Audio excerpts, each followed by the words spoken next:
Assalamualaikum warahmatullahi wabarakatuh. Di sini saya akan menjelaskan tentang Undang-Undang Informasi dan Transaksi Elektronik beserta contoh kasus.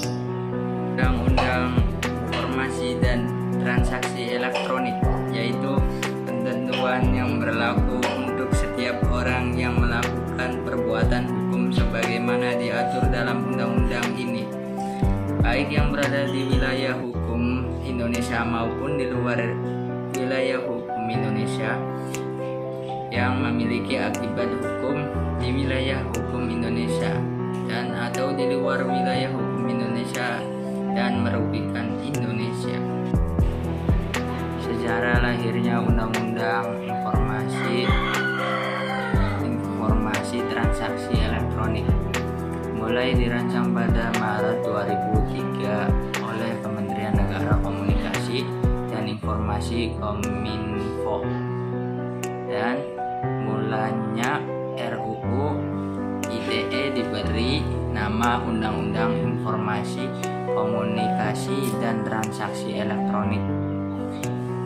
RUU ITE dirancang mulainya oleh Departemen Perhubungan, Departemen Perindustrian, dan Departemen Perdagangan, serta bekerja sama dengan tim dari universitas yang ada di Indonesia.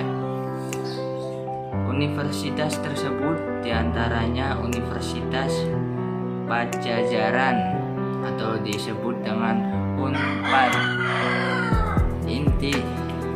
Institut Teknologi Bandung yaitu ITB, dan Universitas Indonesia UII. Dasar pembentukan UU ITE. Yang pertama, pembangunan nasional sebagai suatu proses yang berkelanjutan yang harus senantiasa tanggap terhadap berbagai dinamika yang terjadi di masyarakat.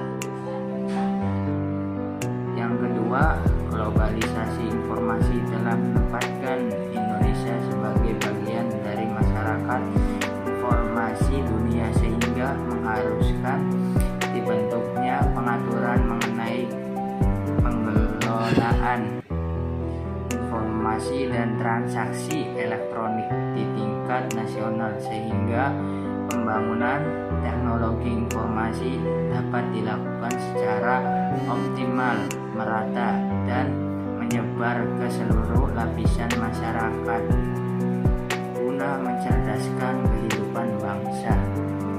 Penjelasan Undang-Undang Informasi Transaksi Elektronik.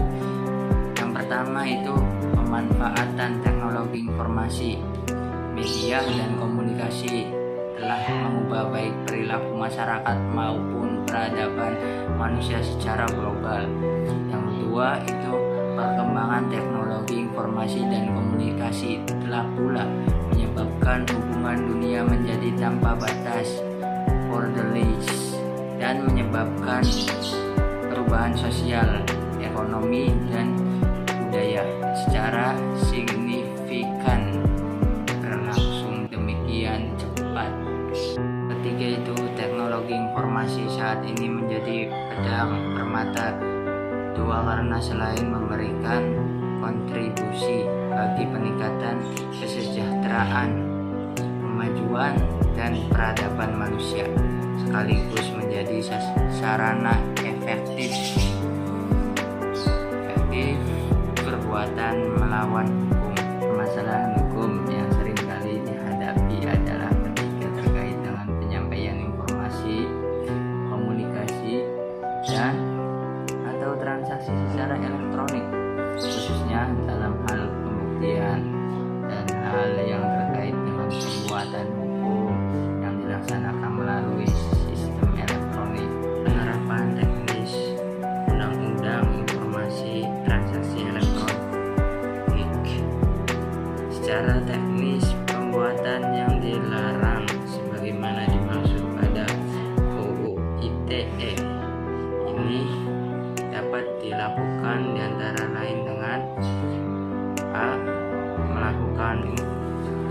informasi, mengirimkan, memancarkan, atau sengaja berusaha mewujudkan hal-hal tersebut kepada siapapun yang tidak berhak untuk menerimanya, atau B. sengaja menghalangi agar informasi dimaksud tidak dapat atau gagal diterima oleh yang berwenang menerimanya di lingkungan pemerintah dan atau pemerintah daerah. Untuk kasus pelanggaran hukum yaitu Carding, Undang-Undang Informasi Transaksi Elektronik. Dari kasus tersebut dalam UU ITE, kasus Carding dapat dijerat dengan menggunakan pasal 31 ayat 1 dan ayat 2 yang membahas tentang hacking. Terus yang kedua pasal 31 ayat 1, pembahasannya setiap orang dengan sengaja tanpa hack melawan hukum melakukan intersepsi atau penyadapan atas informasi elektronika. Yang ketiga itu pasal 31 ayat 2, setiap orang dengan sengaja atau tanpa